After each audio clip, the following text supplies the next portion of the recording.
ঐতিহাসিক polo ground railway station মাঠ থেকে আমরা আপনাদের সকলকে স্বাগত জানাচ্ছি।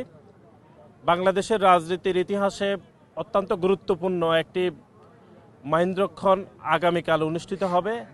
আমরা মনে করি যে বাংলাদেশের ইতিহাসে যত জনসমাবেশ মহাসমাবেশ অনুষ্ঠিত হয়েছে তার মধ্যে আগামীকাল যে জনসমাবেশটি হবে, যেখানে প্রধান অতিথি হিসাবে বক্তব্য রাখবেন আমাদের দলের চেয়ারম্যান জনাব তারেক রহমান, আমরা মনে করছি এটা স্মরণকালের সর্ববৃহৎ জনসমাবেশ হবে।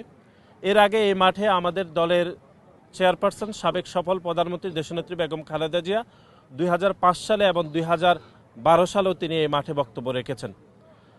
এখনকার এই সময়ে অর্থাৎ 2026 সালের নির্বাচনে ইতিমধ্যে প্রচার প্রচারণা শুরু হয়ে গিয়েছে। প্রথম ধাপে আপনারা দেখেছেন আমাদের চেয়ারম্যান তিনি সিলেট অঞ্চলে জনসমাবেশ করেছে।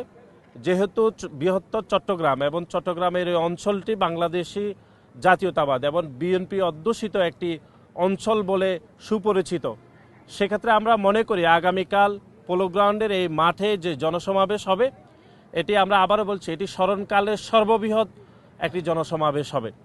এবং এখানে চট্টগ্রামের বিভিন্ন অঞ্চল থেকে যেরকম মানুষ আসবে, একই সাথে রাঙ্গামাটি, বান্দরবন, কক্সবাজার, দক্ষিণ চট্টগ্রাম, উত্তর চট্টগ্রাম থেকেও লক্ষ লক্ষ নেতাকর্মীরা আমাদের দলের চেয়ারম্যান জনাব তারেক রহমানের দিক নির্দেশনামূলক বক্তব্য শুনতে আসবেন।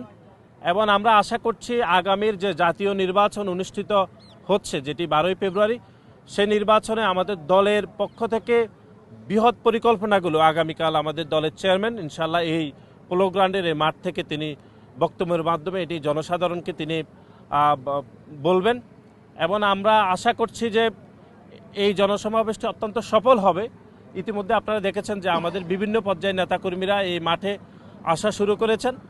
বাংলাদেশ জাতীয়তাবাদী ছাত্র দলের প্রতিটি নেতাকর্মী অত্যন্ত তারা প্রাণবন্ত এবং তারা খুবই আনন্দিত যে দীর্ঘ 2 দশকের পরে আমাদের দলের চেয়ারম্যান জনাব তারেক রহমান তিনি চট্টগ্রামে আজকে আসবেন একটু পরে এবং আগামীকাল তিনি জনসমাবেশে বক্তব্য রাখবেন।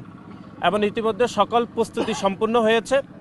আমরা মনে করছি আগামীকাল সমাবেশের মাধ্যমে বৃহত্তর চট্টগ্রাম যে বাংলাদেশ জাতীয়তাবাদী দলের যে একটি বৃহৎ ঘাঁটি সেটি আরও বেশি সুপ্রতিষ্ঠিত হবে বলে আমরা মনে করছি। ধন্যবাদ।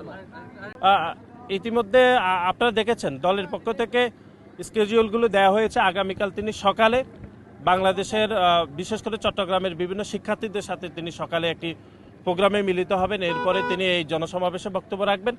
এর বাইরে আপনারা দেখেছেন যে আমাদের ফেনী, কুমিল্লাতে এবং নারায়ণগঞ্জে অনেকগুলো প্রোগ্রামে তিনি বক্তব্য রাখবেন। তবে একটা স্পেসিফিক, সেটি হচ্ছে আগামীকাল সকালে তিনি চট্টগ্রামের বিভিন্ন শিক্ষা প্রতিষ্ঠানের মেধাবী তরুণদের সাথে তিনি কথা বলবেন, যেরকম কথা তিনি সিলেটেও বলেছিলেন। ধন্যবাদ।